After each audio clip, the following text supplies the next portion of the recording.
Hello from the Hashknife. Well, if I'm not working on one end of this outfit, I'm working on the other. And actually, I'm going to try to solve a problem today that I've had for a while, and that is this thing's running really rough.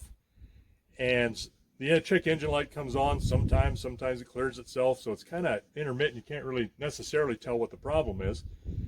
And it seems to be running, really rich. I can smell fuel.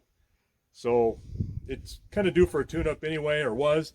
I took it into a friend of ours who has a shop, and he went through some things, and kind of as luck would have it, he found that the whole top of the rear fuel tank, because there's two tanks on this thing, front and rear, the whole top of the rear tank was rusted through enough that when he started messing around with lines and wires, it collapsed and fell into the tank. It was just completely rusted through. So he changed the tank, and it actually ran better when the fuel was selected on that rear tank.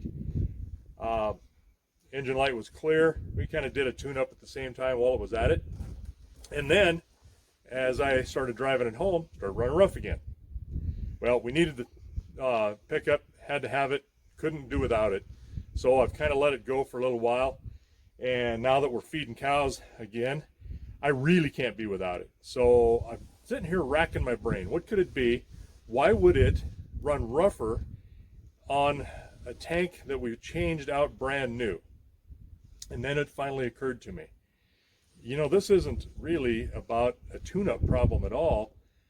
I'll bet you we have had a failure in the fuel pressure regulator, which is on the fuel coming into on top of the engine, on top of all of the cylinders. So I got to thinking about problem solving. New tank, new fuel pump with that tank, and I'll bet it is putting out more pressure than the old one was, which was putting out less pressure than the front tank, if you can follow me there.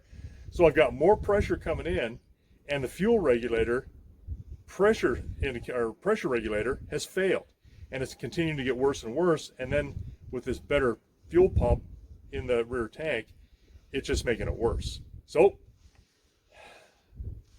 I called local parts store, and they had this in stock, and it's about 90 bucks.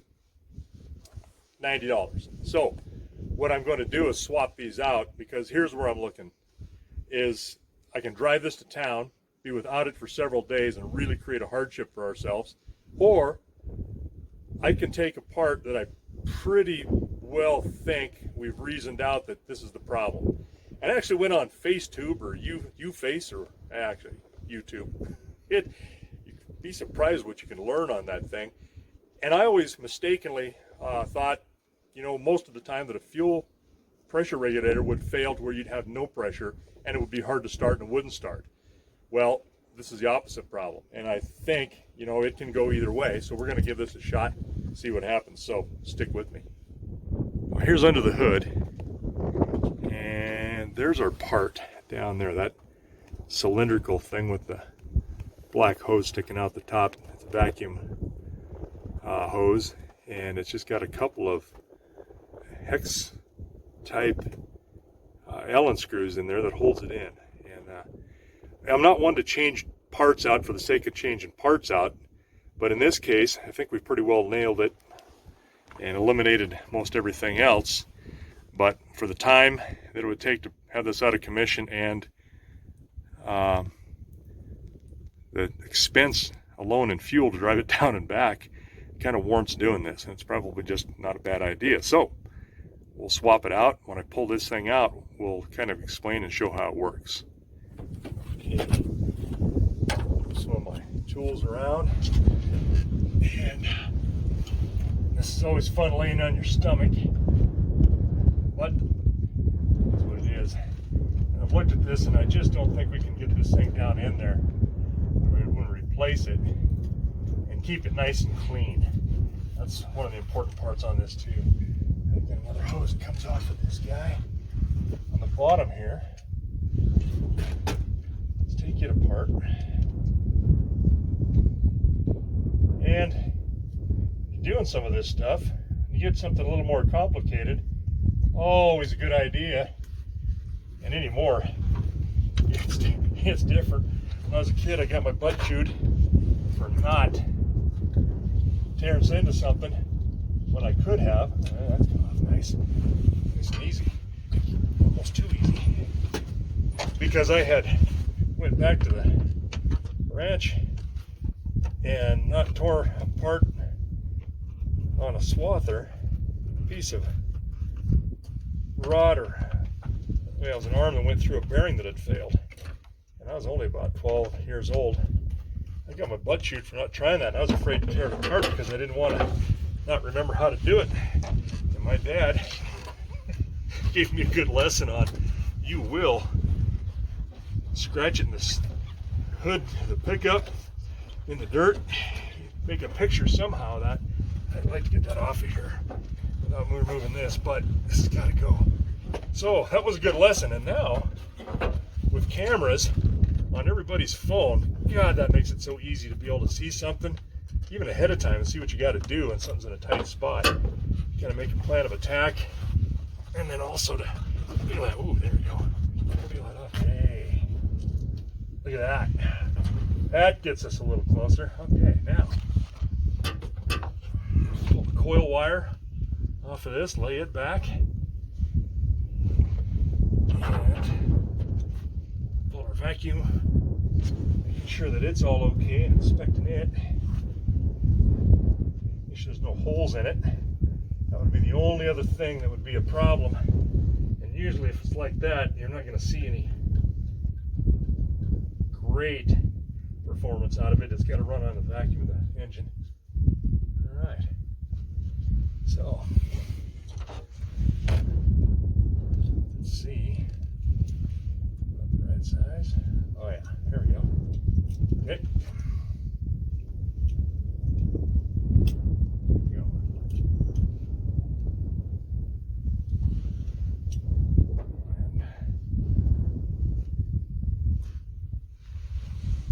And there's one. Sit there right there so it doesn't go anywhere.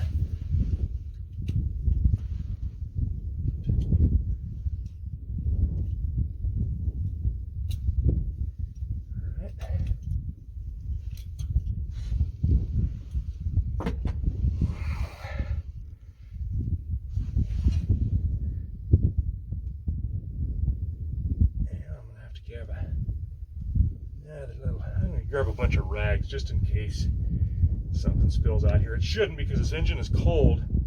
This first thing, I wanted to make sure that we change this out, because if the minute you turn the key on, it's going to pressure up the whole fuel system and it can spray fuel out of here. So I'm doing this cold before it ever starts in order to avoid that, but I still want to make sure I can get some fuel prevention. Nothing worse than dropping that down on this engine and starting it up. You know how that goes. Okay.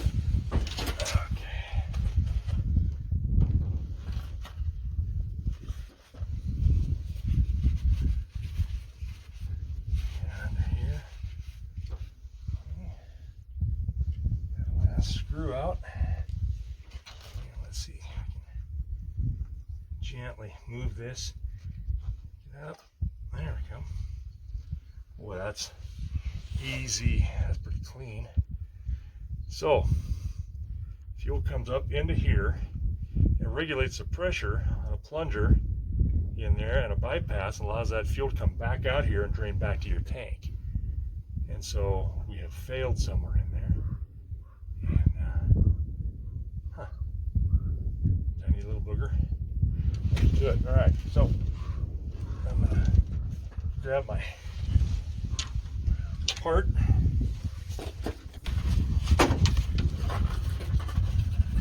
Alright.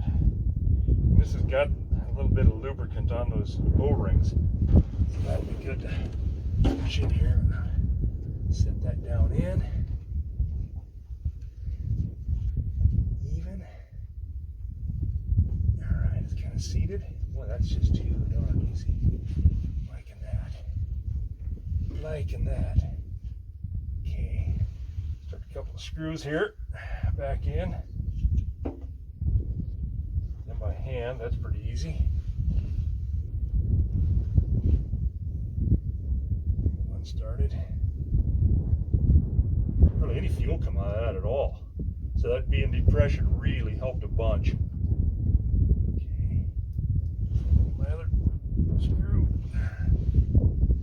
And down in.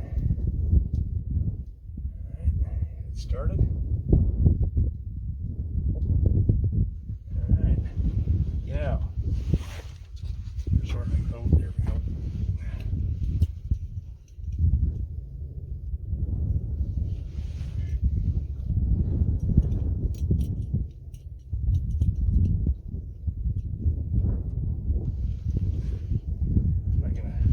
Tighten that completely. I'm gonna get it started, and then we'll tighten them up so it comes down even on each side, so that we're pushing that cylinder with the O-ring down in there nice and straight. And then we'll go ahead and get a little snug. Boy, this is just too easy. All right, look at that. You can see that. Very nice and shiny.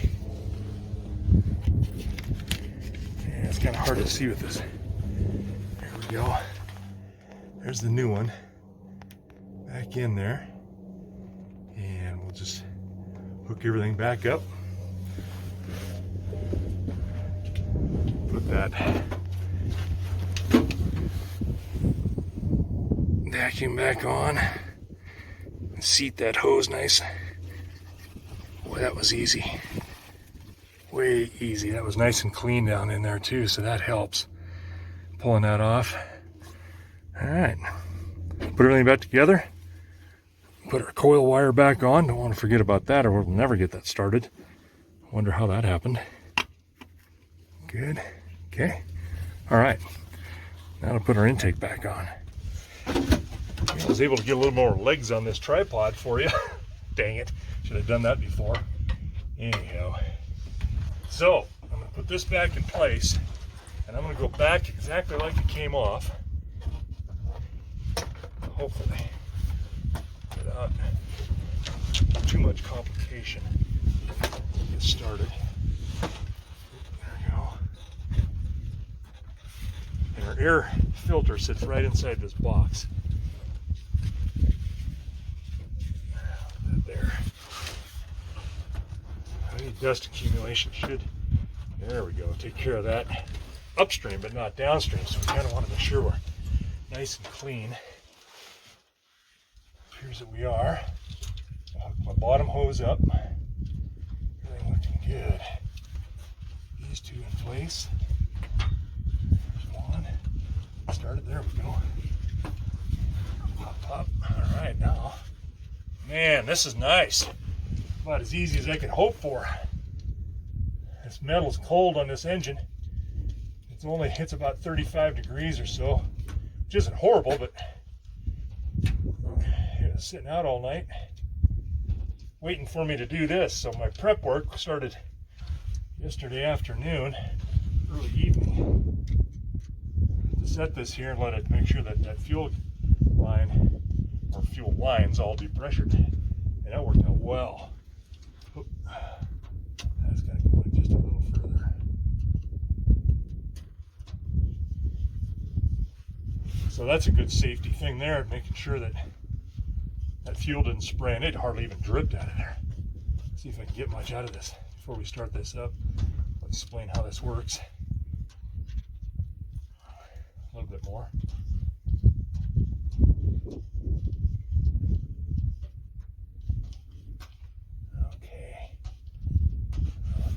Super tight there. There.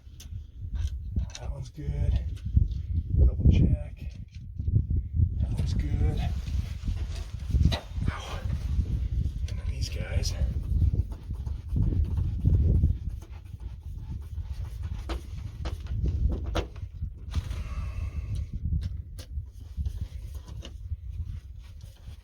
Boy, let's hope this works. I'll be thrilled if it does. We will know it immediately. I wish I could have started this pickup for you ahead of time, but I didn't think about yesterday starting it and having it run to show you the difference. So you're just going to take my word about how rough it was running, I wouldn't be changing these parts out if it was all for naught. We'll see here.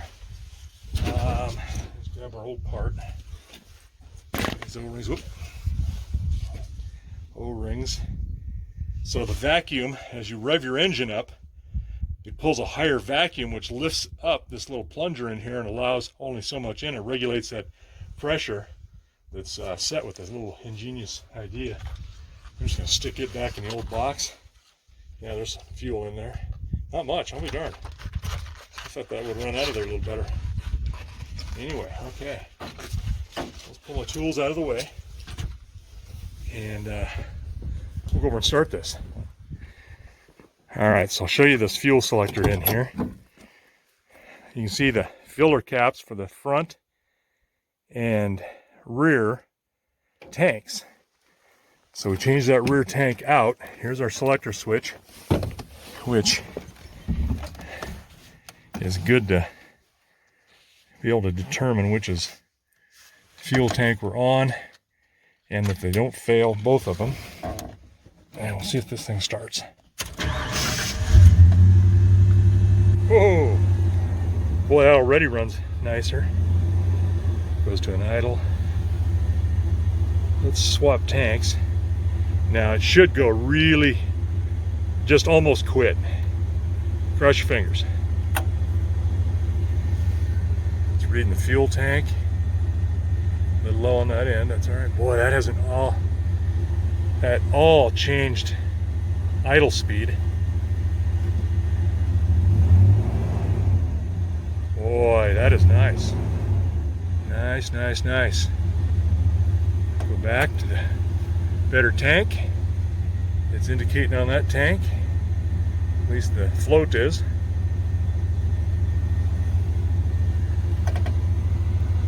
I am liking this. No change. I think we have solved the problem. Oh, that'll be nice, because this thing was sucking fuel as well. You can imagine it's burning fuel out the tailpipe and some carbon, so I'm going to have to run this up the road a little bit just to make sure I get it up to speed and kind of clear off some of these spark plugs in the cylinders with some of the carbon buildup with that fuel that's sprayed too heavily in there. Alright, this is good. All in all, I think we have ourselves a success story. Thanks for coming along.